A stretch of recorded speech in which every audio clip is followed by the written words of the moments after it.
Bonjour ou bonsoir tout le monde, ça dépend à quelle heure vous allez regarder cette vidéo, hein, comme d'habitude.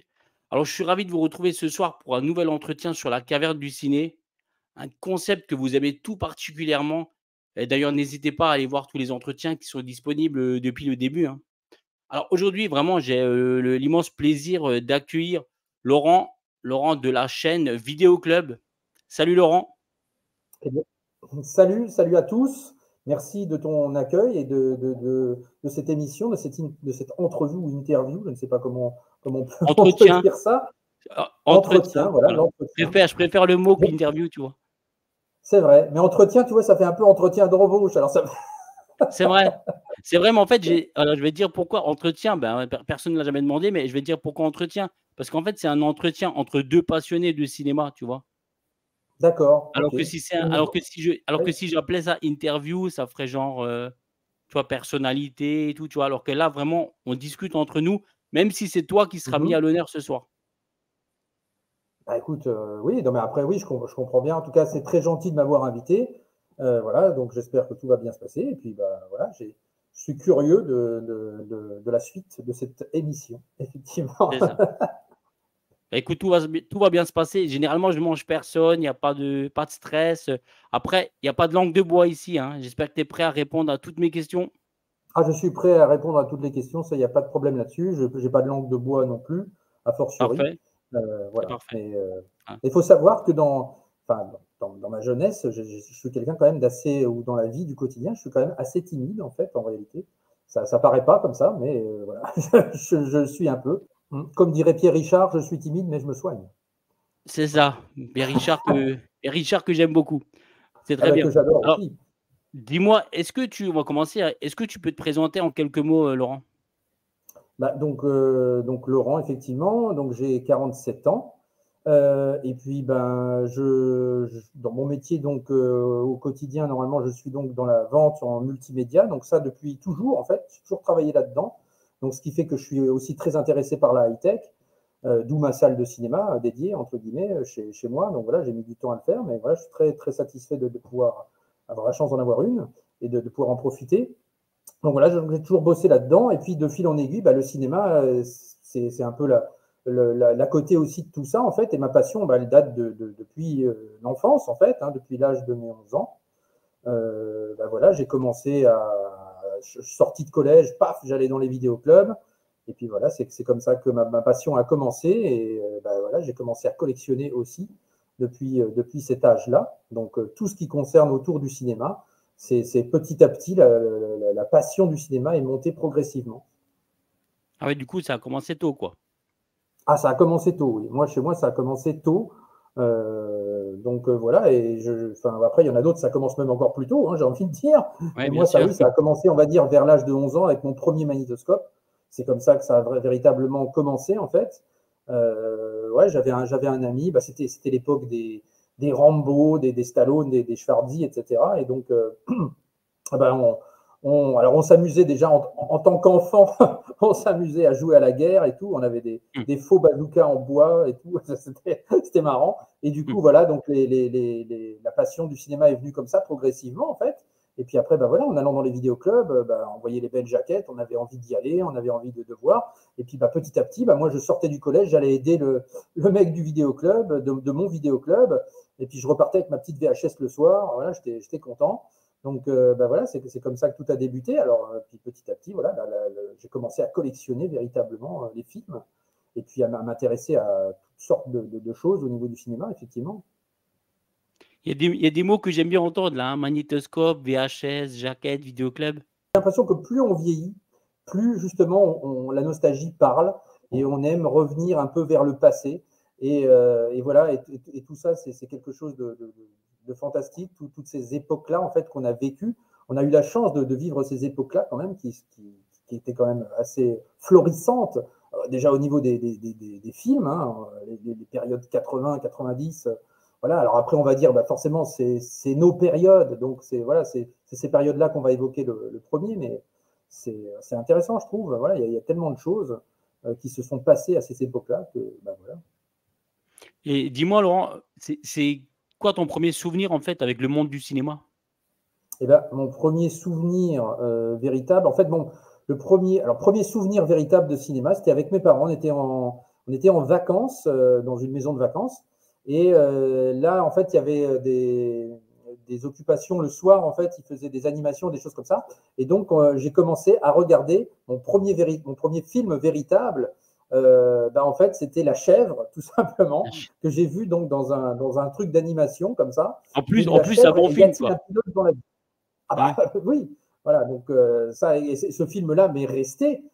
Tu vois donc mon surnom, donc on me surnomme Perrin depuis bien longtemps, Mmh. aussi à cause de ma maladresse aussi, parce que j'ai quelques maladresses parfois, Mmh. effectivement. Donc voilà, et puis bah, ouais, c'est un film qui m'a marqué vraiment depuis la petite enfance jusqu'à aujourd'hui.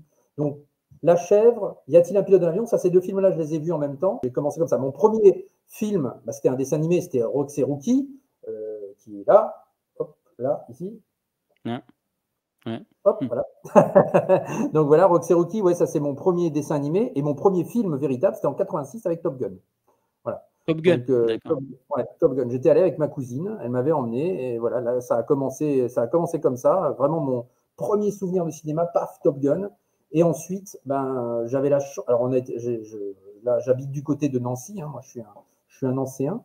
Et Donc on donc, vient du d coup, tous ben, les 2, donc, on on vient du allait. Grand Est, quoi. Un voisin, tu es un Ah voisin, bah quoi. on est du Grand Est, oui, oui, bien sûr. Oui, bah oui, toi tu Mmh. es en Alsace, moi je suis en Lorraine, effectivement. L'Alsace que j'affectionne tout particulièrement. Mon papa est d'origine alsacienne, Ah donc, d'accord. enfin était d'origine alsacienne. Mais Mmh. voilà, donc l'Alsace, j'affectionne particulièrement. Et puis j'ai mon ami Diffuse aussi, que je salue, Diffuse Tech, la chaîne Diffuse Tech, voilà, que j'affectionne particulièrement. Et puis voilà, j'ai sympathisé avec lui. Donc voilà, l'Alsace, c'est une région que j'aime vraiment. Bah, j'avais un cinéma de quartier près de chez moi, un magnifique cinéma. Et en fait, avec un balcon, tu vois, vraiment les vieux cinémas avec le rideau, etc. Ah La oui. pub avec le petit bonhomme, etc., qui lançait ses trucs. Enfin voilà, tout un décorum absolument incroyable. Et c'est là que j'ai commencé vraiment, après ce film Top Gun, je suis allé vraiment tout le temps dans ce cinéma-là. Donc voilà, avec les Retours vers le futur. J'ai commencé par Retour vers le futur 2. Voilà, tous ces films d'époque. Enfin, les Batman, les Indiana Jones et la dernière croisade. Voilà, tout a commencé comme ça, en fait, dans ce cinéma de quartier qui a malheureusement fermé, que j'ai cherché à racheter à un moment donné. Mais Ah ouais? voilà, comme le. Ah oui, oui, moi, c'est mon rêve. Mon rêve, c'est de racheter Un cinéma de quartier, quoi. un cinéma de quartier, puis de refaire des thématiques, de refaire Mmh. des choses absolument incroyables. Euh, donc Bah, voilà, écoute, quand tu auras trouvé le cinéma de quartier que tu veux racheter, tu m'appelleras. On achètera bah ensemble, tu oui, vois? Oui. je salue au Ouais. passage David et Mélanie qui ont repris justement un cinéma de quartier. Donc j'en ai fait une vidéo, un reportage, le cinéma, le Rio, donc à Rio. Falsbourg, donc un vieux cinéma qui a été entièrement retapé. Ils ont refait tout ça et ils le font revivre. Et ça, c'est vraiment la magie en fait qui s'opère dès qu'on rentre dans l'endroit. C'est absolument incroyable. C'est super ça, ouais. Et dis-moi Laurent, Ouais. qu'est-ce qui t'a motivé à ouvrir finalement ta chaîne YouTube, Vidéo Club? Bah, en fait, ma chaîne YouTube, j'avais déjà une autre chaîne avant cette chaîne, avec Ah un d'accord, je savais compère pas. à moi, un ami ah oui, un ami en fait de 30 ans, hein, qui est toujours mon ami d'ailleurs, hein, Thomas. Ouais. Bah, il a une chaîne également, la chaîne Pop One. Et donc, bah, on avait une chaîne ensemble qui s'appelait le Vinyl Club.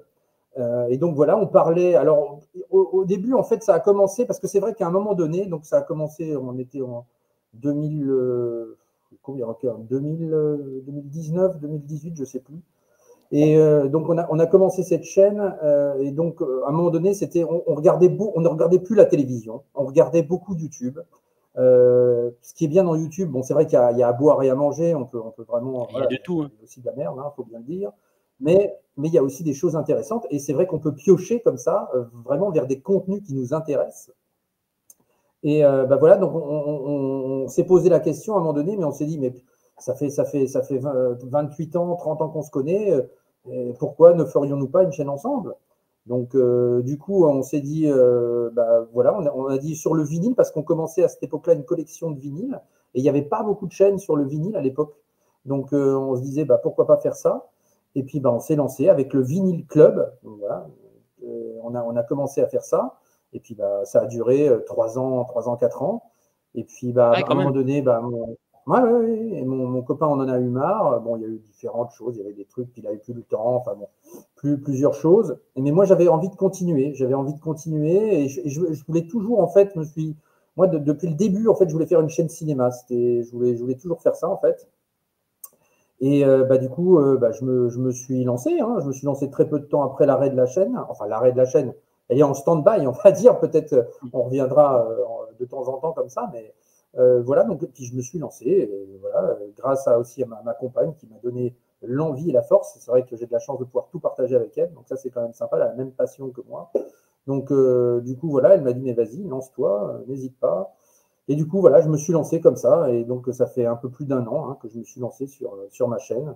Donc, voilà, avec différentes thématiques que j'essaie d'aborder, effectivement. Donc, voilà, puis j'essaie de progresser, d'avancer comme ça. Et puis voilà, puis là, ce qui est beau sur une chaîne YouTube, en fait, c'est la communauté. La Ouais. communauté, enfin, d'avoir une communauté. Et ça, c'est pas évident hein, non plus de se créer une communauté. Non, c'est pas évident, Et c'est puis, sûr. non, bah, puis il faut l'entretenir, et puis il faut. Ben voilà, mais c'est tellement beau, en fait, parce qu'on partage énormément de choses. La passion, le partage, l'échange, enfin, tout ça, c'est absolument quelque chose qui m'anime vraiment. Puis on fait des belles rencontres aussi. Parce que les abonnés, on peut les rencontrer. Moi, j'en rencontre comme ça. Donc, il y en a qui viennent m'interpeller des fois dans la rue, chez le coiffeur, au cinéma, voilà, à la Fnac même. Enfin, voilà, c'est marrant, en fait. Donc, voilà, on rencontre des tas de gens, des tas de personnes, et ça, je trouve ça c'est extrêmement cool de pouvoir partager tout ça tous ensemble. Donc, euh, donc voilà. Et dis-moi, qu'est-ce qui fait d'après toi la particularité de ta chaîne? Bah, la particularité de ma chaîne, après, c'est vrai que c'est difficile de se dissocier quand tu te lances sur une chaîne cinéma. Moi, c'est vrai que j'essaie de toucher pas mal de sujets finalement. Je reste pas cantonné aux critiques de films ou des choses comme ça. Je vais essayer d'élargir un peu le cinéma. Donc, ça peut être autour de plusieurs sujets. Donc, par exemple, j'ai des thématiques sur les animés de notre enfance. Donc, je vais parler des dessins animés de mon enfance qui m'animent, etc.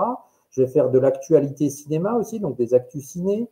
Alors, je ferai des critiques de films également. Je vais revenir aussi sur l'histoire du support physique. Ça, c'est quelque chose que j'aime bien faire aussi. Donc, j'avais fait le laserdisc, j'ai fait le DVD, je vais faire le Blu-ray prochainement. Donc, voilà, donc, comment tout cela est venu, comment tout cela existe, pourquoi, comment, enfin, qu'est-ce qui fait que ça fonctionne ou que ça ne fonctionne pas. Donc, voilà, tout ça, c'est très important. Et puis maintenant, je commence aussi à sortir un peu de chez moi en faisant des reportages. Voilà, donc les vidéoclubs que j'essaie de mettre à l'honneur. Donc, je me suis fait la promesse de faire un tour de France des vidéoclubs restants et d'aller les Ah, voir. il y en a Et plus énormément, c'est sûr. bah, voilà. Il n'y en a plus énormément, ils sont plus que 7, hein, je crois. Donc, il y en a encore un qui a fermé à Lyon l'année dernière. C'est ça. Donc, bah, voilà, c'est compliqué. Donc là, pour l'instant, j'ai fait JM Vidéo, le fameux vidéoclub Combini, hein, où il y a les réalisateurs et les acteurs qui vont s'entretenir à l'intérieur de ce vidéoclub. Et là, tout récemment, j'ai eu la chance de pouvoir aussi faire le vidéoclub de la Butte Montmartre avec Christophe. Donc, on verra ça très bientôt, où ça sera peut-être diffusé au moment où tu diffuseras la vidéo. Donc voilà, donc bah, tout ça, ça m'intéresse. Voilà, sortir un peu de mon carcan et puis d'aller voir des belles choses, toujours autour de la thématique du cinéma, évidemment. Euh, donc voilà. Ouais, c'est très bien. Tu proposes plusieurs concepts, c'est très, très bien, hein. Ah bah oui, j'ai plusieurs concepts. J'ai des arrivages aussi, donc je montre un peu Mmh. comme Cédric, hein, que tu as entretenu la dernière fois, la chaîne de tueurs de Mmh. rôdeurs. Voilà, donc moi je montre bah, mes BO et les films. Hein, je fais un peu un mix des deux, voilà, parce que je suis très attaché également au soundtrack et au BO de films. Hein, j'adore ça. Depuis très longtemps également. Donc voilà, donc j'essaie de faire un mix également avec tout ça. Puis voilà quoi. Donc non, bah après voilà, on s'amuse bien. Il y a plein de piocher aussi un peu dans sa collection. Voilà, on va regarder deux trois trucs et on va se dire bah tiens voilà ça peut. On va regarder un film ou un support et on va se dire bah tiens ça peut faire une thématique d'émission et puis hop on y va quoi. Donc c'est sympa. Donc voilà, c'est de la créativité et puis voilà, on en profite avec tout le monde de partager tout ça.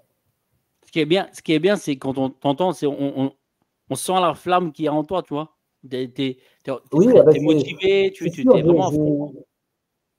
Tu es investi, Oui, quoi. bah, oui, bah, j'essaie de m'investir. J'ai la chance d'avoir un petit peu de temps là, donc bah, j'essaie de développer tout ça et de m'investir et puis d'être aussi un fer de lance du support physique, un défenseur du support physique que j'affectionne tout particulièrement.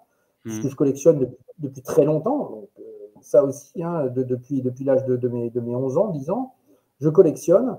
Donc voilà, j'ai conservé énormément de choses depuis tout petit. Donc bah, voilà, donc partager tout ça.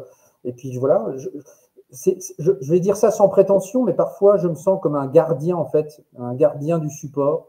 Voilà, de tout ce qui existe, des choses comme ça, de propager la bonne parole.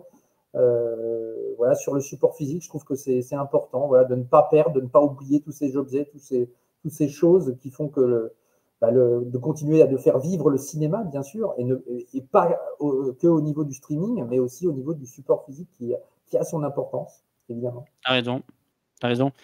Dis-moi, d'ailleurs, est-ce que tu as des objectifs ou des projets, concernant le futur de ta chaîne? À nous Oui, dévoiler ce soir en avant-première? bah, j'ai un énorme projet qui est. Alors, j'ai déjà un projet, là, je peux en parler, c'est faire une vidéo à la Fnac. Donc, je vais justement avec le chef avec le chef de rayon de ma Fnac à moi à Nancy. J'ai sympathisé avec lui, il m'a reconnu. Et du coup, voilà, on a sympathisé ensemble. Julien, que je salue d'ailleurs. Et du coup, oui, on va essayer de. J'ai un projet avec. J'ai déjà préparé l'émission avec plein de questions justement autour du support physique, comment ça match, voilà, quel est l'avenir du support physique, les enjeux, etc. Si ça fonctionne bien ou pas. Enfin, j'ai plein de thématiques à aborder. Donc ça, c'est une vidéo voilà, qui est en préparation. J'ai aussi pour projet éventuellement d'aller voir aussi un éditeur, comme chez ESC Vidéo par exemple, voir comment tout cela se goupille, comment il fonctionne, enfin, voilà, tout ça c'est intéressant je trouve. Et puis j'ai un énorme projet, mais je ne peux pas trop en dire pour l'instant parce que je n'ai pas envie que ça foire.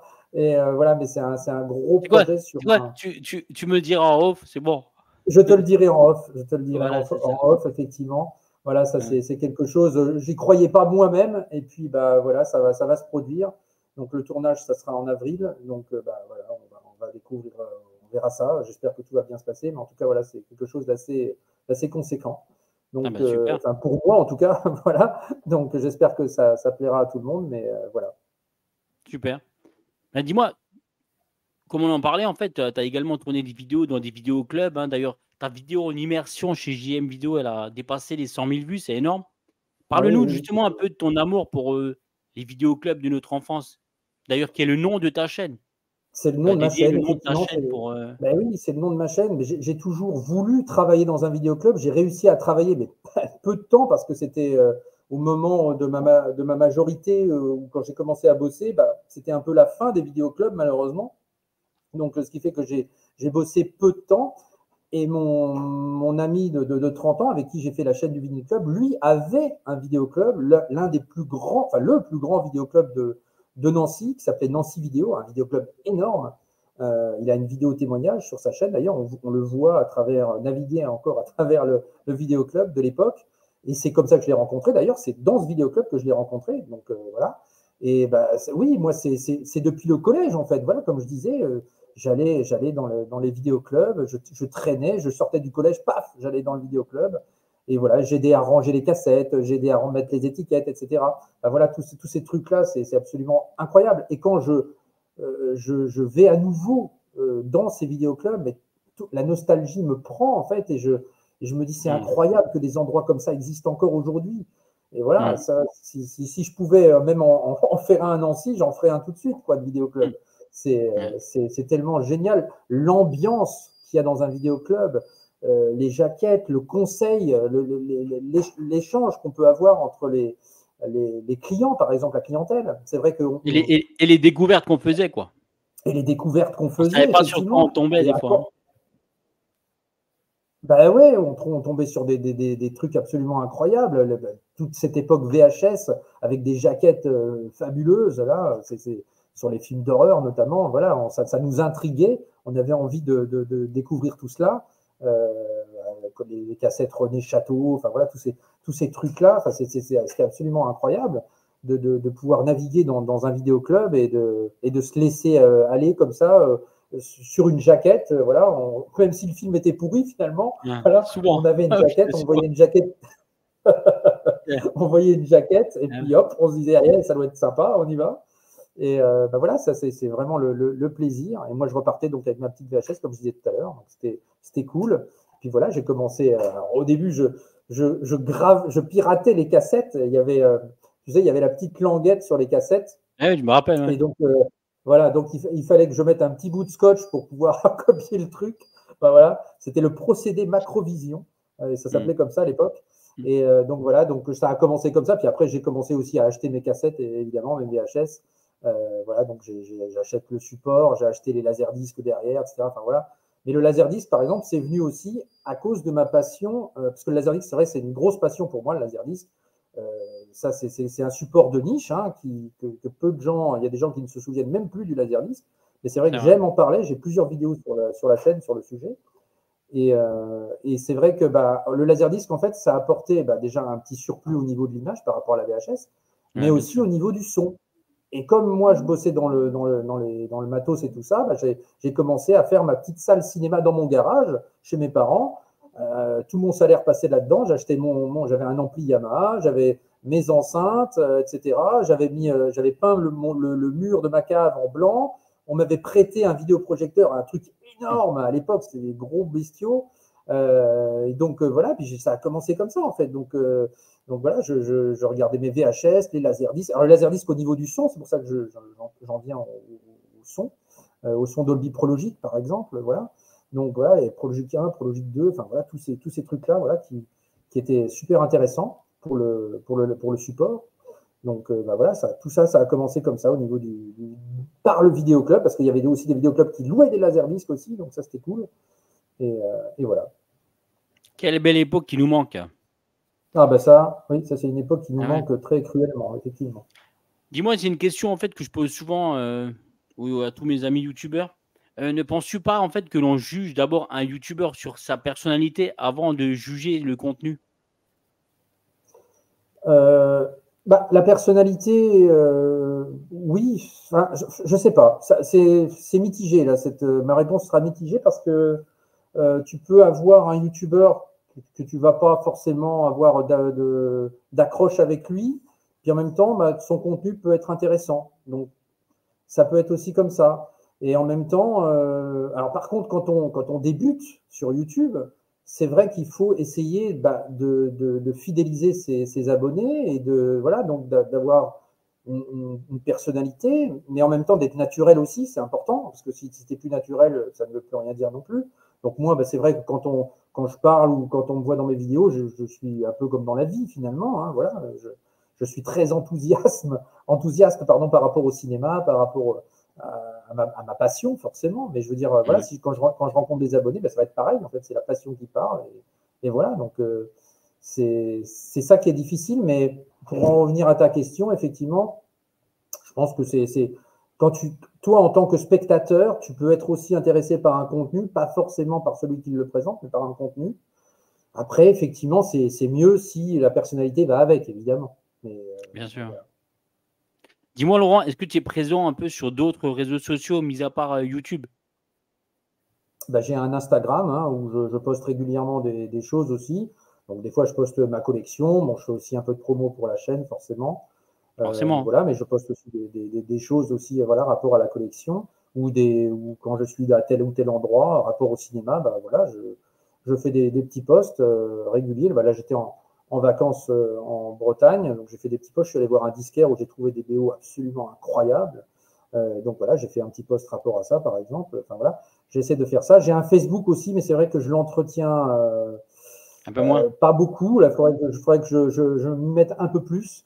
Voilà, TikTok, comme ça, j'arriverai pas, je pense. C'est pas ma génération, c'est pas mon truc, c'est pas. Ça marche, hein, je dis pas, mais voilà, ça, j'arriverai pas à rentrer dedans. Puis c'est des formats courts, très courts même. Enfin, Mmh. Ah, c'est je, différent, c'est sûr, hein. Mmh. ouais, j'ai beaucoup de mal avec ça. Donc, non, je me consacre vraiment sur YouTube. Twitch, pourquoi pas un jour, je sais pas. Voilà, on peut faire des lives, effectivement. D'ailleurs, les lives, voilà, c'est encore quelque chose que je n'ai pas encore abordé, une thématique que je n'ai pas faite encore. Donc, je vais attendre les 3000 abonnés. Et puis, je ferai quelque chose. Et après, peut-être que j'en ferai plus régulièrement. Mais c'est vrai que pour l'instant, je ne m'y suis pas encore consacré, on va dire. Mais voilà, donc pour l'instant, c'est essentiellement YouTube et Instagram. Ça Et va, puis tu as Facebook, évité, un petit peu en parallèle. évité Twitter, c'est bien. Ah, Twitter, oui, non, c'est vrai que je suis pas très Twitter non plus, non. Ouais. C'est vrai Bien. que Twitter, puis c'est un réseau qui est quand même assez complexe, Nocif. assez difficile Mmh. au niveau, puis au niveau notamment des rageux qui peuvent Ouais. être dessus aussi, hein, parce que C'est c'est l'une des compliqué, ouais. plateformes les pires de ce côté-là. Donc, La pire, non, la pire, c'est la pire. Ouais. Mmh. ouais, oui, oui, oui. Ouais. Bah oui, donc ça, non, ouais, ça m'intéresse pas trop. Après, voilà, peut-être dans un avenir lointain, mais pour l'instant, non. Mmh. Dis-moi, tu es un grand collectionneur, hein, donc du physique, hein, du steelbook, Blu-ray, 4K, et cetera, et un passionné Ouais. aussi donc de matériel audiovisuel depuis, tout petit. Mhm. D'ailleurs, tu as également ta propre salle de cinéma. Est-ce que Oui. tu peux nous dire pourquoi le support physique est si important à tes yeux? Pourquoi tu as envie de le défendre tellement? Avant, tu as parlé d'être, tu as l'impression d'être un gardien, en fait, du support physique. Oui. Explique-nous un peu ta passion et ton amour pour le support physique. Explique aux Bah, gens qui vont voir cette vidéo pourquoi c'est si important d'avoir, comme moi derrière ou comme toi, du support physique. le support physique, déjà, c'est aussi l'histoire des films qui va être déclinée dans un support. Donc, ça va être décliné effectivement. Ça a commencé par, même avant la Betamax, ou enfin, même le Super 8. Enfin, voilà, il y a un tas de supports qui Ah oui. existent finalement. Mais c'est vrai qu'on va dire le premier support le plus connu, le plus vendu, ça a été la VHS. Donc la VHS, et c'est l'objet en soi. Voilà, on avait la jaquette, on avait la cassette vidéo. Voilà, il y a quelque chose au niveau du ressenti, au niveau qui est palpable aussi, et puis qui est beau. C'est un objet, c'est un bel objet. Donc ça aussi, c'est important. Et puis voilà, je trouve que tous les supports ont apporté aussi quelque chose dans l'histoire du support physique, que ce soit la VHS, que ce soit le Laserdisc également, le DVD, le Blu-ray, le 4K maintenant. Enfin, voilà, chaque support apporte quelque chose, et surtout, c'est des choses en fait qu'on ne retrouvera pas forcément en streaming. Et ça, il faut le dire aussi, parce qu'on a beau avoir toutes les plateformes possibles et inimaginables, Prime, Netflix et autres, voilà, il y a des films qu'on va retrouver que en support. Dis-toi que à l'heure d'aujourd'hui, il y a encore des films qui n'existent qu'en VHS. Qu'en VHS, elles ne sont toujours pas ressorties ni en DVD ni rien. Donc voilà, et j'en ai parlé encore justement avec Christophe du Vidéoclub de la Butte. Et c'est voilà, il y a des films qui sont comme ça en fait, qui ne sont jamais sortis ailleurs que comme ça. Et des films qui existent aussi que en DVD et pas en Blu-ray et pas voilà. Et donc encore moins sur les plateformes de streaming, t'imagines bien. Et puis aussi le fait d'avoir un film que tu peux posséder, il t'appartient, il est à toi. Voilà, contrairement Et le regarder quand tu à veux, quoi. Netflix. Ben voilà, tu peux les regarder quand tu veux, tu peux les proposer quand tu veux, et puis Il tu peux risque pas de aussi disparaître. les partager aussi, les partager quand tu veux. Quand j'ai des amis qui viennent, etc., ils me demandent, tu peux me prêter tel et tel film, ou tiens, je vais te prêter ce film-là, tiens, regarde, je pense que ça va te plaire, et hop, paf. Ben voilà, c'est comme ça que la connexion se fait, et puis tu fais perdurer quelque part la tradition, les films, etc. Donc je trouve que c'est très important. Voilà, le support physique, c'est très important de faire perdurer ça, parce que peut-être qu'un jour, on n'aura plus rien du tout. Et voilà, donc peut-être qu'un Et jour, ma maison sera un musée, j'en sais rien. et on est Voilà. et surtout avec le support physique, dites-vous bien qu'on sera jamais censuré, on a la vraie version. Et on a les vraies versions, Parce effectivement, que oui, des fois voilà. quand, Puis le support, on n'est oui, pas puis à le support l'abri physique. d'être coupé, en fait, hein. Ah bah non, non, évidemment. Et puis le support physique aussi à travers les BO, hein, comme les vinyles, par exemple. Le vinyle, qui est un des rares supports à avoir traversé les âges. Et ça, c'est incroyable de se dire ça, en fait. C'est vrai. Il a juste connu une petite période dans les années 90 où c'était le CD qui était vraiment plus mis en avant. Mmh. Mais voilà, mais le vinyle, c'est fou quand même. Le vinyle, quand tu regardes depuis, depuis le début, en fait, des années 40, 50 jusque maintenant, en fait. C'est absolument incroyable. Donc ça, c'est un support qui perdure pour le coup. Donc voilà, mais tout ça, voilà, je trouve que c'est important. Tu vois, par exemple, dans le vinyle, quand tu vas trouver un pressage d'époque, là, je suis allé, comme je disais, en Bretagne chez un disquaire, je farfouille comme ça, puis tu vois, paf, la BO de Freddy 2, comme ça, un pressage d'époque original. C'est fou de tomber là-dessus, quoi. Puis la jaquette, elle est superbe. Enfin, voilà, il y a toute une magie qui opère, on va dire, sur ça, en fait. Donc le support physique, oui, c'est quelque chose, voilà, c'est quelque chose d'important. c'est quelque chose qu'il faut préserver, qu'il faut sauvegarder, puis il faut en parler, puis il faut donner envie aux gens de continuer à faire perdurer ça, en fait, parce que au fur et à mesure que le temps avance, en fait, les éditions, par exemple, les films qui sortent là en ce moment, si on regarde les films en steelbook et autres, mais c'est rupture de stock directe, en fait, c'est-à-dire qu'il y a de moins en moins de quantité, et avant même que le film ne sorte en magasin, tu n'as déjà plus rien, en fait. Donc, ça, c'est quand même assez ahurissant. Donc, mais preuve aussi qu'il y a des gens qui s'intéressent au support physique et qui veulent quand même conserver leurs films, et qui veulent avoir leurs films. Donc voilà, donc c'est important d'en parler, c'est important de faire perdurer tout ça. C'est ça. Tout comme moi, Laurent, t'affectionne tout particulièrement donc les années 80-90. Parle-nous un peu de ton Oui. amour pour cette époque. Pourquoi les années 80, les années 90? Oui, oui. Alors moi, après, en termes d'années préférées, si on peut dire ça comme ça, on va dire c'est plutôt les années 90, parce que c'est là où j'ai regardé énormément de films, et y compris des films des années 80 que j'avais loupés, du coup. donc voilà, mais oui, non, mais il y avait quand même des films fantastiques, en fait, dans ces périodes-là, beaucoup plus que maintenant, j'ai envie de dire, en fait, parce qu'il y a beaucoup moins d'idées originales. Alors, est-ce que tout a été fait? Je ne sais pas, mais c'est vrai que voilà, là, on est plus sur des suites, des remakes, des reboots, etc. Malgré qu'il y a quand même des choses originales aussi, attention, hein, faut pas non plus dénigrer. Moi, je suis aussi pour. Il n'y a pas que la nostalgie, il faut aussi regarder de l'avant, hein, on ne va pas regarder tout le temps en arrière. Donc, on va ça, en parler même... après, oui. Oui, c'est quand même très important. Mais voilà, mais c'était une époque magique, tous ces films des années 80, 90, et même avant, après, pour ceux. Alors, parce que, encore une fois, c'est des périodes que nous, on a vécu notre enfance, notre adolescence, donc forcément, c'est des époques qui nous parlent. Mais si on regarde nos parents, ça va être plus les 70s, les 16s, etc. Les 60s, pardon. Oui, donc c'est comme ça aussi que j'ai découvert aussi des films grâce à mon père aussi, hein, les vieux Belmondo, les Fantomas. films de la... Comment? Les Fantomas. Les Fantomas, voilà, les Louis de Funès, effectivement. Je sais que tu as un affect particulier avec Louis de Funès, et c'est vrai que c'est incroyable. D'ailleurs, tu as vu, je t'ai mis Oh, putain, je ne sais jamais où elle est. Là. Tu le reconnais? La Zizanie. La Zizanie. La Zizanie. Voilà. Donc, après, oui, Louis de Funès, les Pierre Richard, et puis les films de la Hammer aussi. J'aime beaucoup les films de la Hammer, donc ces films d'épouvante. Et ça, c'est un registre qu'on n'a plus quasiment, l'épouvante. Parce que tu as l'horreur, tu as le gore, tu as le slasher, plein de registres dans le slasher, etc. Mais l'épouvante, c'est vrai que tu n'as plus beaucoup ce genre de film.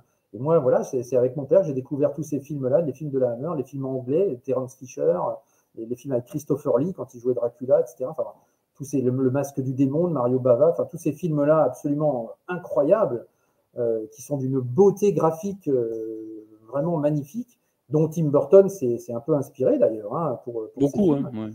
Voilà, donc ça va loin en fait, hein, tout ce registre du cinéma. Donc, mais effectivement, la période 80-90, il y avait tellement de choses, puis tellement de réalisateurs qui émergeaient, les Spielberg, les George Lucas, Brian De Palma, les Brian De Palma, les Martin Scorsese. Il y a pléthore de choses, hein, c'est fou. Et les compositeurs aussi qui vont avec d'ailleurs. Est-ce que tu penses, Jerry Goldsmith, voilà. Est-ce que tu penses, parce qu'en fait, on parle souvent des réalisateurs et des risques qu'ils prenaient, des films et tout ça dans les années 80, mais est-ce que tu ne penses pas aussi que les producteurs, ils avaient aussi une part à jouer et qu'aujourd'hui, en fait, ils ne la jouent plus, cette part? Puisqu'en fait, les producteurs, aujourd'hui, ils misent sur quoi? Ils misent systématiquement sur les remakes, les reboots, les spin-offs, tu vois, les suites des années 80, des années 90.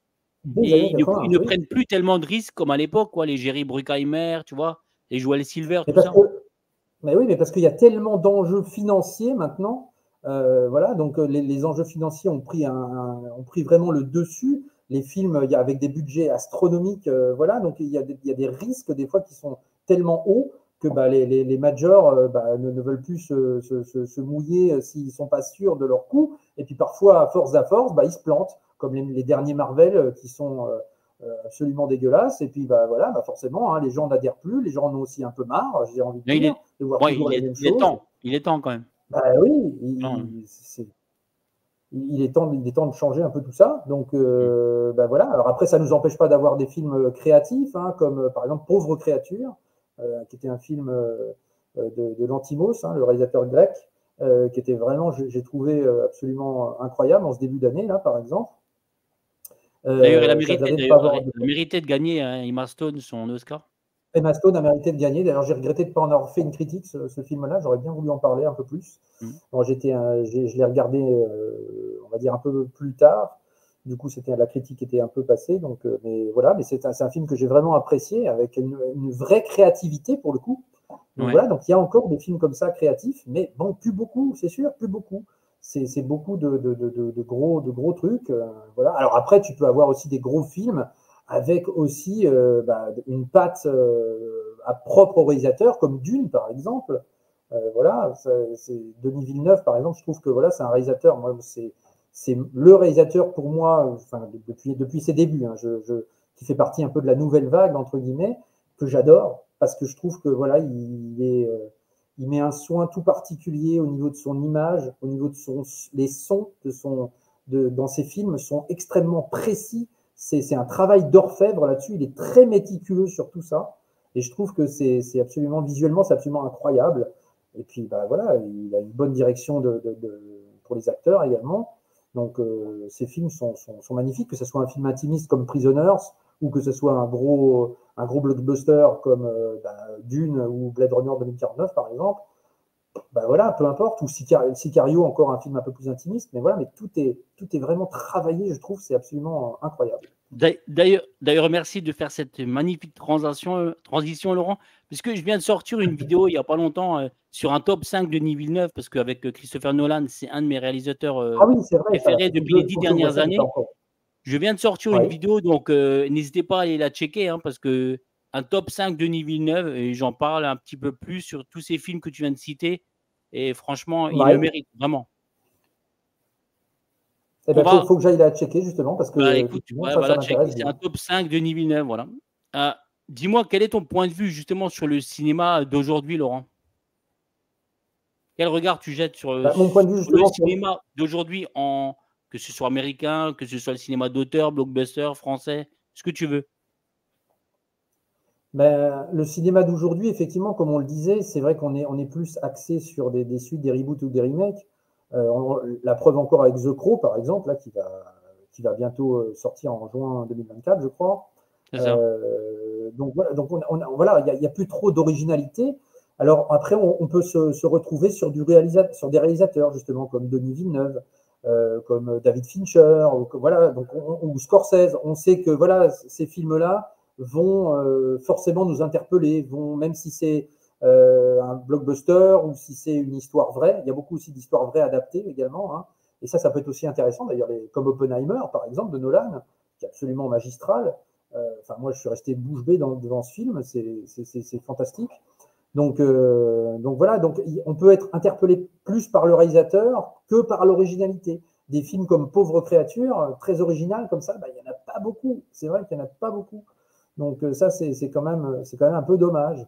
Voilà. J'ai envie de citer, il y a des petits films, mais bon, ça date déjà d'il y a quelques années, comme par exemple High Origins, je ne sais pas si tu connais. Si je connais, hein. Ouais, ça c'était un film vraiment que j'ai trouvé très original et que j'ai adoré, par exemple. J'ai vraiment adoré ce film-là. Ex Machina, par exemple, voilà, des films qui me viennent comme ça à l'esprit.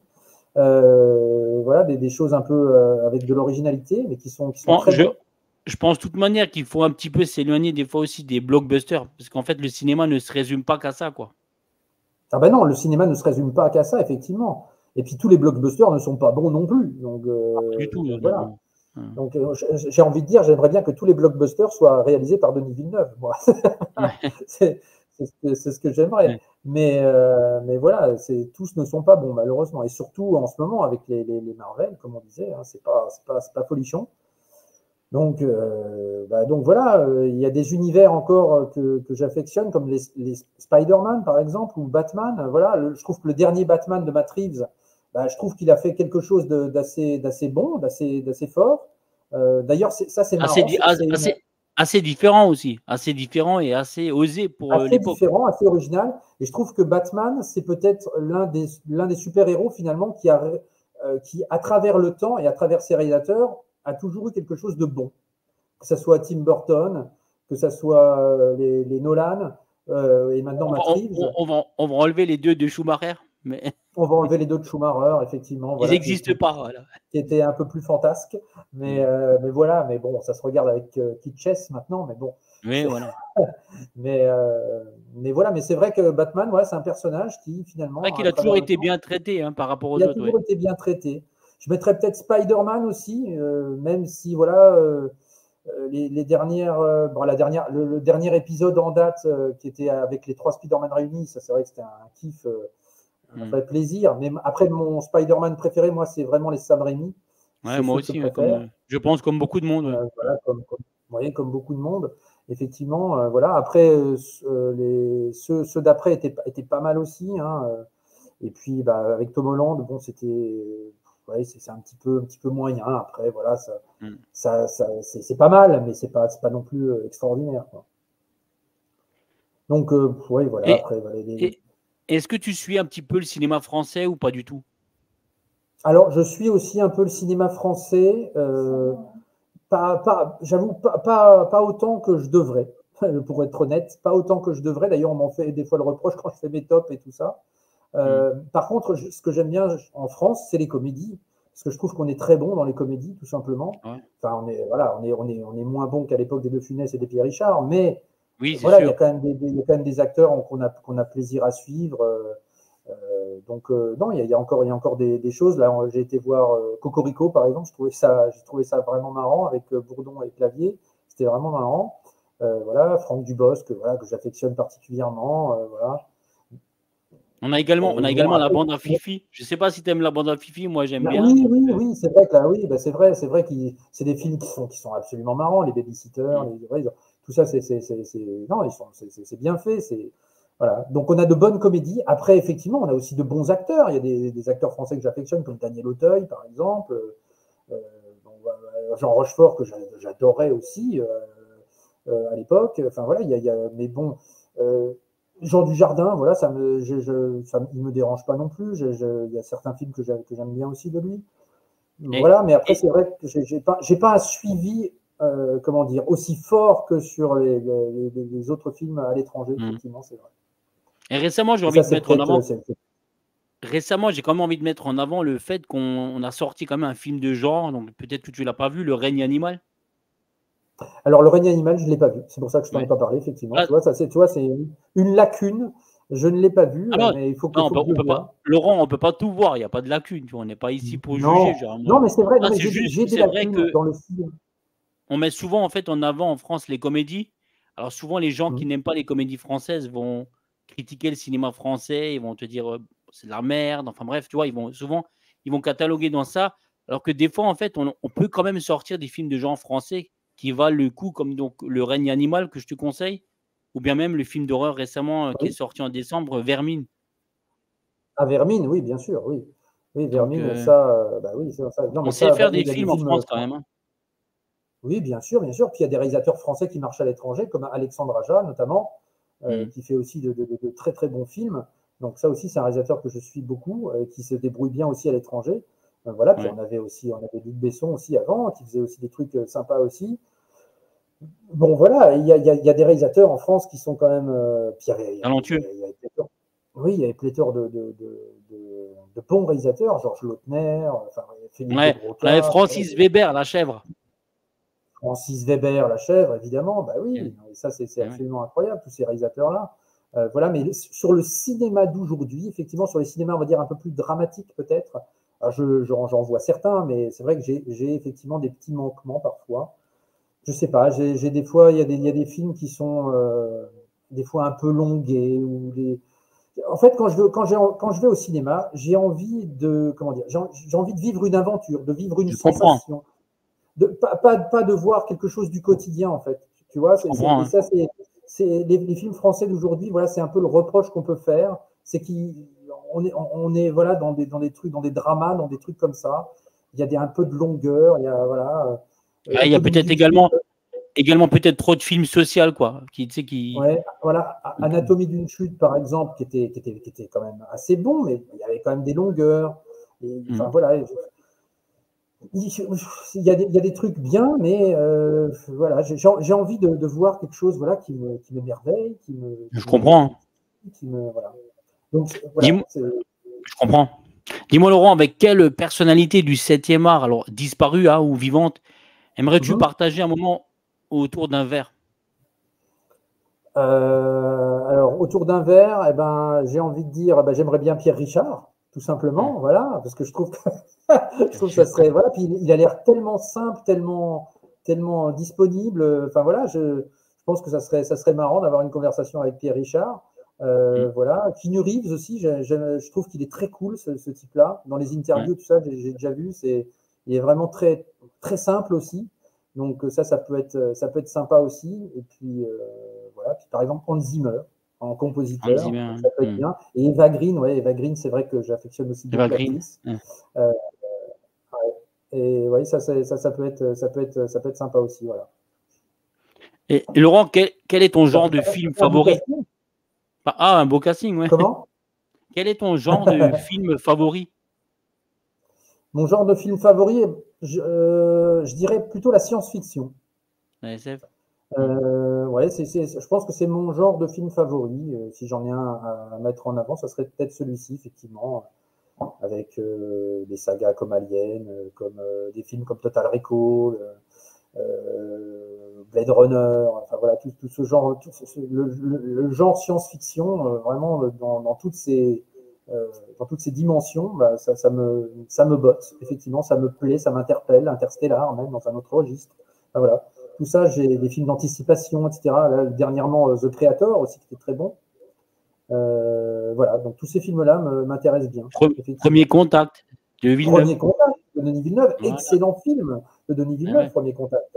C'est un film effectivement que j'encourage les gens à voir et qui aborde justement la thématique des extraterrestres d'une manière un peu différente de ce qu'on a l'habitude de voir, Complètement différente, complètement. Mmh. complètement différente. Et ça, c'était vraiment un petit chef-d'œuvre, un petit bijou, ce film Premier Contact. Voilà, avec une BO aussi qui est très très bonne. Et puis justement, je parlais de Denis Villeneuve au niveau du son et de l'image, mais dans ce film, il y a vraiment des sons, des sonorités parfois qui sont. Je ne sais pas où il va trouver ces sonorités, mais c'est incroyable en fait. Donc c'est vraiment particulier.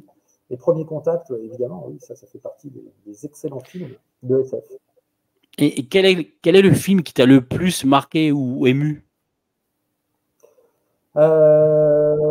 Alors, les films qui m'ont marqué ou ému, il y en a plusieurs. Alors, j'ai envie de dire peut-être Virgin Suicide. C'est un film, ça, qui m'avait quand même sacrément marqué à l'époque. Quand je l'avais vu, ça m'avait vraiment touché.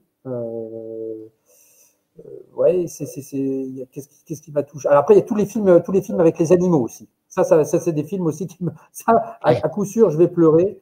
Par Et exemple, Marley et moi, Hachi, tous ces films-là, là, voilà, ça c'est fini pour moi. Là, on me perd. mmh. Voilà, l'ours, le roi lion, enfin voilà, tous ces trucs-là, c'en est terminé.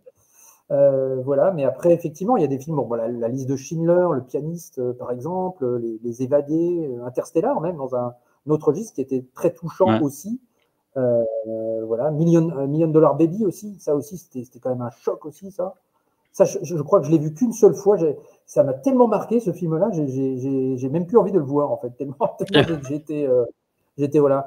Un autre film qui me revient aussi à l'esprit, Une histoire vraie de David Lynch, pour ceux qui n'ont pas vu. Ça, c'est un film extrêmement touchant. Voilà, une histoire vraie, c'est vraiment quelque chose de très très beau. Ah, je l'ai jamais vu. Mmh. Ah bah tu vois, bah voilà. Alors, c'est un film qui est totalement différent de ce que fait David Lynch habituellement. On retrouve J'ai j'ai quelques petits trucs. j'ai honte de le dire, mais je suis pas un très grand fan de David Lynch. J'ai du mal, en fait, à rentrer dans ses Mais je films, comprends. dans non, mais parce que, généralement, c'est mal vu de dire ça, tu vois? Mais Non, bah avec après, lui, j'ai du mal. non, c'est pas spécialement mal vu, hein. Je vais pas t'en vouloir parce que tu n'aimes pas David Lynch. Non, non, mais Après, je David Lynch, comprends. tu vois, souvent, on Non, peut mais pas le toucher, donc non, mais bien sûr, mais c'est des univers, parfois on peut avoir du mal à rentrer dans ces univers, ouais, effectivement. c'est Mais compliqué, ouais. justement, mais peut-être que ça va être le seul film de David Lynch que tu vas aimer, Une histoire Alors vraie, attention, parce que non, il y a Elephant Man, j'aime bien, tu vois? ah bah, Elephant Man, oui, bien Mmh. sûr. Et Mais, puis euh, mais et puis voilà, mais Twin après, Peaks, voilà, tu vois? oui, Twin Peaks, Blue Velvet, Lost Highway, tout ça, Mulholland Drive. Bon, voilà, ça, Blue c'est des Velvet, films j'y qui sont arrive quand pas. même un peu particuliers, c'est Ouais, sûr. ça c'est mmh. Mais Mais une histoire vraie, je te conseille, et tu m'en donneras ton retour, parce que ça, c'est vraiment un film totalement à part dans je note, l'univers ouais. de David Lynch. Ah bah, moi, j'aurais noté un film, tu vois, voilà. Et Ah dis-moi, bah, exactement. quel est le film qui t'a le plus horrifié dans ta vie? C'est simple, c'est L'Exorciste. C'est Ah, L'Exorciste. ah, L'Exorciste, non, mais alors déjà, c'est un film que j'ai vu très tard. J'ai vu très L'Exorciste à tard? l'âge de 10. Ah, très tard. Je l'ai vu très tard. Je l'ai vu à 17 ans. Donc Ah oui, moi, je l'ai vu à c'était 10 ans, tu alors mon choc? ah Malheureux. ben, à 10 ans, oui, c'est encore, j'ose même pas imaginer, parce que déjà, moi, à 17 ans, j'en ai pas dormi pendant 15 jours. Alors, Ah, toi, à moi non 10 ans, plus, j'ai j'ose pas pas dormi. imaginer. Donc, Mmh. et en plus de ça, je me souviens très bien, je me souviens encore de cette séance, je l'ai en tête. Mmh. Donc j'étais chez mes parents étaient partis en vacances, et j'étais dans mon garage avec ma petite salle cinéma là, que j'avais, et du coup, il était quoi, 23h30, quelque chose comme ça, et je me suis dit, bon, Et il allez, se souvient si je encore de regarde l'heure et tout, L'Exorciste. tu sais? Il se souvient de ce qu'il Ah a oui, vu, de ce même je me souviens, des je me souviens pop-corn de et tout. tout. Et je me suis dit, bon, alors, depuis le temps qu'on me parle de ce film, il faut que je le regarde, bon sang. Et Ouais. donc, quitte à le regarder, autant me mettre dans de bonnes conditions. Donc, voilà, très tard, et je me lance là-dedans, Et tu l'as regardé seul? mais je Tu m'en étais suis seul? jamais remis. Tu étais Ah, mais seul, quoi? j'ai regardé seul et j'ai dormi seul. Ouh là! J'avais deux chats, je peux te dire que les deux chats, ils étaient sous la couette avec Les 2 moi. chats, ils s'étaient Et collés, voilà, c'est ça. Voilà, donc ça, les c'était. peluches. Non, Ouais. ah oui, sincèrement, L'Exorciste, ça m'a Même marqué. les même les chats, Et ils s'en souviennent. Même les chats, ils s'en ah souviennent. bah, même les chats s'en souviennent. Ah bah, non, mais non, mais c'est terrifiant ce film. C'est terrifiant. Ouais. Et puis, il y a un autre film aussi qui m'avait quand même marqué, bah, c'était Blair Witch, le projet Projet Blair Blair Witch, ouais. Witch, le premier, parce que, bah, alors déjà, c'est vrai qu'à l'époque, en fait, on avait fait un peu une pub, un peu comme ça, mais c'était une fausse pub parce qu'on croyait que c'était vrai, que Ah c'était ouais, un film vraiment je me monté, rappelle, hein. un peu comme Cannibal Holocaust, en fait, à l'époque. On croyait que c'était un vrai documentaire. Et ben là, c'était un peu pareil. Et on faisait croire que c'était vraiment, vraiment vrai. Et bah, pareil, dans l'ambiance, avec le son et tout ça, voilà, même si c'est très sombre, très noir, on entend des bruits, ça cavale de partout. Enfin, voilà, c'est très flippant. Donc, ça m'a marqué aussi ce projet Blair Witch, j'avoue. Donc, voilà, je peux dire ces deux-là. Après, il y en a d'autres, hein, mais bon, les deux-là, effectivement, m'ont quand même bien marqué. Ah, moi aussi, hein, franchement, ces 2-là, je rajouterais REC encore, mais vraiment ces 2-là, ouais. Rec, oui, ou Ring aussi. Ring aussi, j'ai vu que Cédric l'avait cité aussi sur son interview, mais c'est vrai que Ring, d'ailleurs, les films japonais il y a d'excellents films qui sont quand même relativement terrifiants chez les Japonais, hein, ils sont très très bons avec ça. Ouais. Des films même un peu moins connus, comme par exemple The Stranger, que je conseille également. Je ne sais pas si tu l'as vu celui-ci. Non, comme dit après, je suis pas un les gens, ils le savent, je suis pas un grand fan des films d'horreur. J'aime bien les films d'horreur, mais j'ai vu seulement les gros classiques, tu vois? J'en ai peut-être vu une centaine, mais je suis pas quelqu'un qui a vu énormément de films d'horreur dans ma vie, donc je sais pas pourquoi j'ai jamais été poussé vers ce genre, mais peut-être que je suis un flippé, hein. Je suis une Bah, grosse mais flippette. peut-être, mais Je j'ai suis une envie de flippette. dire, Je suis enfin moi j'en apprécie, plus je vieillis, plus je les apprécie, mmh. on va dire ça comme ça. Après, Et c'est j'en vrai que bah, découvre beaucoup dans les années 80, tu vois? Je rattrape beaucoup de ouais, ouais, retard, des films, des petits films en fait d'horreur en fait, dont on parle souvent d'ailleurs chez Cédric dans les années, tu vois, 80-81 quand on fait bien les années sûr. en fait, ah ben, du coup je me les fais et puis, je fais de belles découvertes des fois, hein.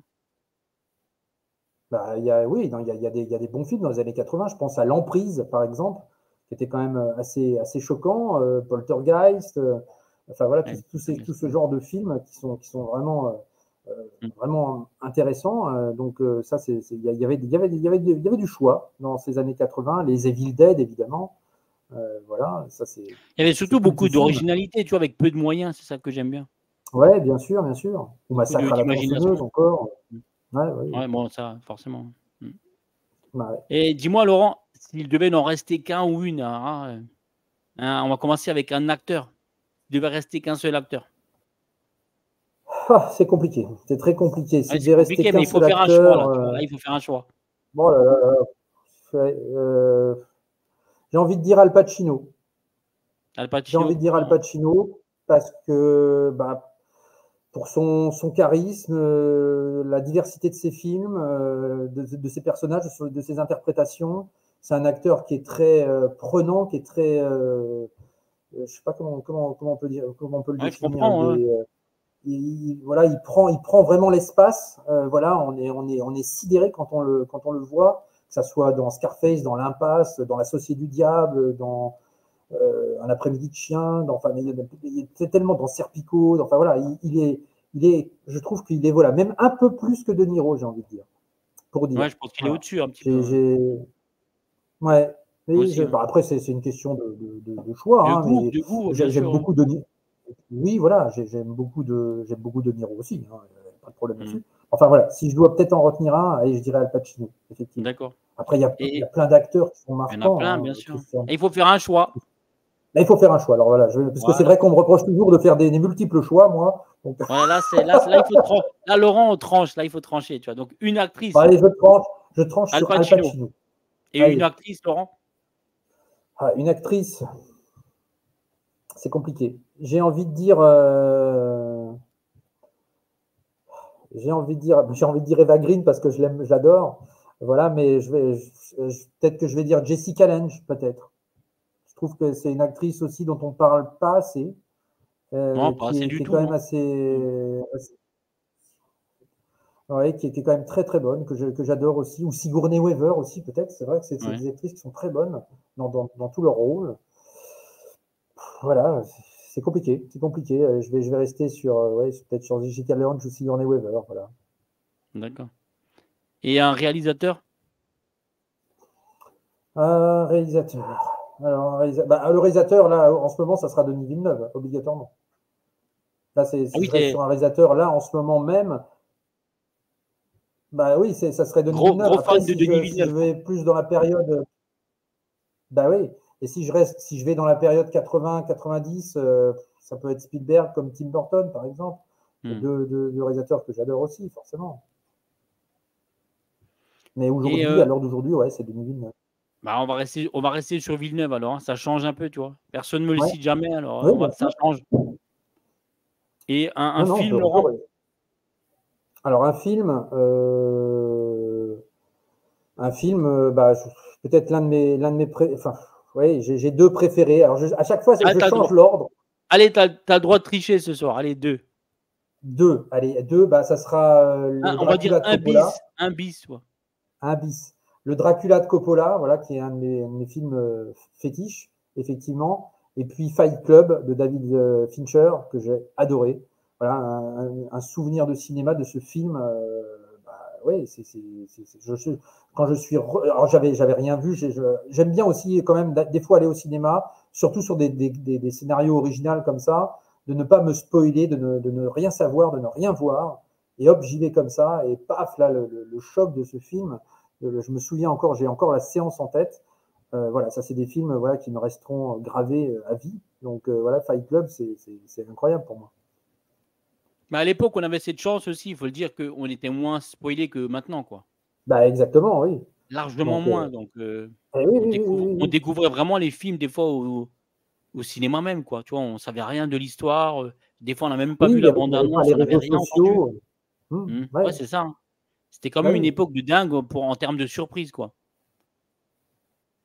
Et exactement, exactement. C'est vrai que maintenant, ayant une chaîne cinéma, c'est très difficile de ne pas se faire spoiler ou de ne pas. eh oui, Voilà, bien sûr. ça m'arrive Mmh. quand même encore, mais c'est plus compliqué, effectivement. Et du coup, et une saga? S'il devait rester qu'une Bah, seule saga. la saga, c'est les James Bond. Pour moi, c'est James Bond. Bon, il a gagné Laurent, il a le droit de revenir la prochaine fois, c'est bon. Et James Bond, bah oui, j'adore cette mmh. saga. Ça, encore une fois, c'est mon père qui m'a fait découvrir les films. Et bah voilà, non, mais j'ai adoré. Alors, j'ai commencé, je crois que mon premier Bond que j'ai vu, c'était L'espion qui m'aimait, voilà, avec Roger Moore. Mmh. Donc, ça c'est un Bond qui m'a marqué, effectivement. Et après, je peux te dire mon Bond préféré, si tu veux. Oh, vas-y. Euh, mon Bond préféré, c'est Au service secret de Sa Majesté, qui est avec l'un des rares, enfin l'une des seules performances de Georges Lazenby en Bond que j'ai trouvé excellent. Et je trouve que ce film, alors déjà rien qu'au niveau de l'histoire, elle est toute particulière, hein, parce Ah, il est que voilà, différent, c'est la hein, bien première fois sûr. que Bond se marie. Ouais, voilà. Et puis, avec une fin sur laquelle on ne s'attend absolument pas. La musique, la BO est absolument incroyable également. Enfin, voilà, tout y est. L'humour, l'action, tout est extrêmement bien dosé. Et voilà, donc j'ai adoré Au service secret de Sa Majesté. Voilà, donc, s'il y a un Bond que je dois retenir, ça serait celui-ci. Après, voilà, j'ai un peu mes Bonds préférés avec tous les acteurs. Je trouve que chaque acteur a apporté quelque chose vraiment de différent et tout en étant complémentaire à l'autre. C'est pour ça que la saga, elle perdure depuis plus de 60 ans maintenant. C'est parce que chaque acteur a amené quelque chose, Exactement, oui, quoi. la saga perdure depuis plus. Exactement. Et c'est ça que je trouve qui est assez extraordinaire avec cette saga. D'ailleurs, on attend le prochain Bond avec impatience. Hein, Ouais. voilà, donc peut-être Aaron Johnson, hein, c'est Ah, c'est la en rumeur pourparlers, du crois. jour. Lorsqu'on tourne cette C'est la vidéo, c'est rumeur la du jour. Mais rumeur enfin, du on le savait déjà depuis un petit moment que ça pouvait être lui, mais j'espère que ça sera lui. Je pense qu'il peut apporter encore quelque chose de différent parmi les autres acteurs. À l'heure où on parle, c'est encore à confirmer, hein, parce que Oui, sinon tous mes bien amis sûr, bien James sûr, Bond vont me bien sûr. tomber dessus là, donc. Non, non, non, bien sûr. Mais voilà, mais c'est vrai que c'est l'acteur qui est assez en vogue sur le sujet. Oui, bien sûr. Ouais. Donc voilà, moi, ça ne me dérange pas. Effectivement, j'espère que ça sera lui. Après, il y en Ouais, avait moi d'autres. aussi. Hein. Henri Calville aurait pu être bien, mais bon, je pense qu'il apporterait rien de plus finalement que les Non, autres. non. Tom Hardy, j'aurais bien voulu aussi, mais je pense que voilà, pareil, ça aurait été un peu trop Daniel Craig peut-être. Après, Donc après, si ça se trouve, si c'est pas Aaron, tu vois, Taylor qui signe finalement, si ça se trouve, ce serait un sombre inconnu. Hein. exactement, et il faudra lui donner sa chance, et Ouais, après on jugera. parce qu'à l'époque, George Lazenby, c'était un sombre inconnu aussi. Hein. D'ailleurs, il a rien fait après, le pauvre. Exactement, Mais, exactement, ouais, exactement. Et pourtant, il a fait le job parfaitement. ouais, c'est Donc, vrai. Dommage qu'il n'a pas voulu continuer l'aventure. Le pauvre, il le oui, regrette après, je aujourd'hui. ne sais pas comment ça s'est passé à ce moment-là, Ah bah mais tu effectivement. regarderas ma vidéo sur Au service secret de Sa Majesté, tu verras. Ah, t'as une vidéo sur Au service secret de Sa Majesté, mais j'ai pas vu ça. Non, qui va sortir. Non, non, là, aujourd'hui, Ah, j'ai sorti bon. alors Aujourd'hui, bien sûr que je vais la regarder. aujourd'hui, je viens de sortir Bon baiser de Russie. Donc ça viendra. Je vais aller faire les 25. D'accord, Donc, mais je vais regarder tout ça. Je vais regarder tout ça parce que je pense que je ferai également une vidéo sur la saga du reste parce que j'ai envie bah d'en voilà. parler aussi forcément. Mais oui, je regarderai ça avec grand plaisir, évidemment. Et s'il devait rester qu'une seule BO ou un seul compositeur, tu peux choisir BO ou compositeur ou les deux. Compositeur, c'est très simple. Hein, pour Hans moi, c'est Zimmer. Jerry Goldsmith. Ah, Jerry Et non, Goldsmith. c'est Ah, Jerry Goldsmith pour moi. ah, non, je pensais, vu que tu parlais de Hans Zimmer plus tôt, je me suis dit, il va dire Hans Bien Zimmer. sûr. Non, mais bien sûr. Attention, Hans Zimmer, Jerry Goldsmith. c'est un énorme compositeur aussi Ah, Jerry qui a Goldsmith su se aussi. Hein. renouveler. Hans Zimmer. Ouais. Oui, oui, oui. Hans Zimmer, non, il a su vraiment se renouveler au niveau de ses compositions. Il y a eu une période où il faisait un peu des trucs un peu similaires, comme Rock, USS Alabama, par exemple. Ouais. Et puis après, avec Interstellar, il a vraiment développé quelque chose de différent. Et puis là, avec Dune ou autre, enfin voilà, c'est absolument génial. Ça, j'adorerais le voir en concert, Hans Zimmer. Ça, si j'ai l'occasion, j'irai. Mais j'ai envie de dire, voilà, Jerry Goldsmith, parce que je trouve que Jerry Goldsmith, c'est un compositeur dont on ne parle pas assez C'est vrai. et puis il a fait énormément de soundtracks, mais totalement différents des unes des autres. Et ça, c'est quand même incroyable, que ça soit du Gremlins, du Total Recall, du Star Trek, du Rambo, de la planète des singes encore, Ah, du Alien, Rambo. Rambo du 1, c'est Rambo, ouais. épique. Hein. C'est épique. Basic Instinct aussi. Enfin voilà, il a fait énormément de choses extrêmement variées et différentes. Voilà, j'adore vraiment Jerry Goldsmith. Je trouve que c'est un énorme compositeur, vraiment. Donc voilà, donc pour moi je mettrais Jerry Goldsmith effectivement sans aucune hésitation. Pourtant j'adore aussi Danny Elfman aussi dans un autre registre avec une créativité aussi différente. Mais ouais, Goldsmith, ouais, moi je mets Goldsmith. Et si tu devais prendre qu'une seule BO de Goldsmith? Difficile, peut-être Total Recall. J'adore la BO Total Recall, je trouve. Elle est assez impressionnante. Le thème, etc. Enfin, ouais, c'est une BO que j'ai un affect particulier pour cette BO. Donc, ouais, peut-être Total Recall. Star Trek est magnifique aussi. Ouais. Mais Total Recall, je mettrais Total Recall. Ouais. Ça marche. Bah écoute, Laurent, on est arrivé à la fin de mes questions. Donc, Oui. il y a encore la fameuse question carte blanche. Donc est-ce que tu as préparé quelque chose ou pas? J'ai préparé une question, effectivement. Ah ben voilà. Et ma question, bah, elle va te concerner toi, du coup. Voilà, quel est le projet que tu rêverais de faire pour ta chaîne? Voilà ma question. Est-ce qu'il y a quelque chose, voilà, dont tu rêverais et que tu te dis, bah, ça va être compliqué ou c'est difficile ou je vais essayer de le faire ou voilà. Écoute, oui, mais c'est ouais, vraiment, c'est vraiment des choses compliquées à mettre en place. Parce que en fait, c'est bien que tu me poses cette question parce que toi-même, tu le fais déjà. Bah En oui. fait, c'est de tourner ailleurs, en fait, dans un autre endroit que chez moi Mhm. et de vraiment d'aller, en fait, à la rencontre de gens qui travaillent pour le cinéma. Comme moi qui, en fait, Évidemment, oui. aime beaucoup poser des questions, je suis très curieux, j'aime faire des entretiens. Bah, en fait, ouais, j'aimerais bien, en fait, aller, dans un endroit un peu spécial et discuter avec, plusieurs personnes qui, en fait, œuvrent au quotidien pour le métier du cinéma. Que ce soit des gens qui font des effets spéciaux, du maquillage, de ce genre de choses, tu vois? Aller à la Bien sûr. rencontre de techniciens, en fait, ou alors un deuxième projet, heu finalement, faire une vidéo sur le cinéma de plusieurs heures avec plusieurs youtubeurs, tu vois? Ah oui, bah, bien sûr. Bah, ça, dans le cadre quoi, d'un live ou des choses comme ça. Ouais, dans le cadre d'un live ou dans le cadre d'une émission enregistrée, tu sais, autour d'une table ronde et être plusieurs youtubeurs, Mhm. 6, Ah, 7, tu vois? être ensemble pour de vrai, Ensemble, quoi. en live ensemble, tu vois? Non, mais je veux dire Chacun son pas en, je veux pas dire comme à la ça, même tu vois? table, en fait. Exactement. Ça vraiment, ce serait Mais ça, ça, ça mon peut plus gros, s'organiser. souhait, mon plus gros projet, mon plus gros «rêve» entre parenthèses de youtubeur, ce serait ça. Vraiment Mhm. d'être avec plusieurs youtubeurs que j'apprécie et de faire plusieurs formats, plusieurs vidéos, pour chacune des chaînes ou un live, tu vois? Oui, oui. Avec ça. Bah, voilà, ça ce Bah, serait vraiment, ça peut s'organiser. C'est de l'organisation après, hein, c'est sûr. bien sûr, ouais, mais ça vraiment ce serait des projets en fait que j'ai à long terme, ouais, ou à moyen terme, on va dire. Et sinon, Eh ben, bah, parler parfait. de tous les films de James Bond. Voilà. Ah ben Voilà. Ça c tu peux le faire, il y a pas de problème. Voilà, c'est ça. Ça, personne ne va t'en empêcher, hein. Voilà. Bah, écoute, merci à toi Laurent, hein, de t'être Bah, prêté, c'est moi qui te vraiment au remercie. jeu. Bah, c'est Donc moi qui voilà te les amis, on remercie, est arrivé au bout effectivement. de cet entretien. Donc, je remercie Laurent de s'être prêté au jeu et d'avoir répondu à toutes mes questions vraiment sans langue de bois. J'espère que tu as passé un bon moment Laurent, hein. J'ai passé un très bon moment en ta compagnie. C'est vrai que c'est sympa. On avait prévu ça déjà depuis un petit moment. Et puis voilà, bah, ce moment est arrivé. Donc c'est un grand plaisir pour moi bah, d'avoir pu répondre à tes questions et d'avoir participé à cette émission. Et voilà, je ferai partie de toute cette collection de vidéastes des entretiens que tu as fait. Et voilà, c'est un petit privilège, un petit honneur. Donc merci à toi. Ouais. Bah, comme je le fais toujours, je vais te laisser, le mot de la fin en format solo. Voilà, format solo. Eh bien, le mot de la fin, Le mot de continuer la de fin. faire perdurer continuer de faire perdurer les supports physiques de quelque sorte que ce soit, hein, de quelque objet que ce soit. Voilà, propager la bonne parole, prêcher la bonne parole auprès de vos amis.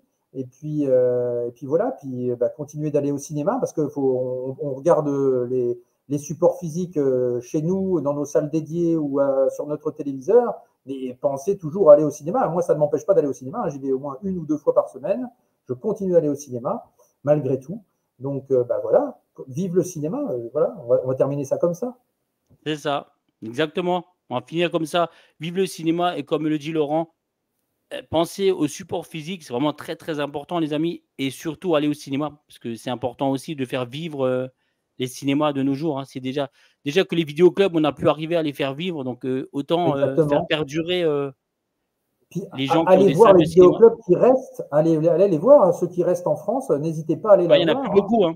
Mmh. Il n'y en a plus beaucoup. Il y en a un à Bordeaux, il y en a un à Marseille, il y en a un à Savigny-sur-Orge, il y en a 2 sur Paris, et il y en a un dans le nord de la France également. Donc voilà, je les ai un peu répertoriés.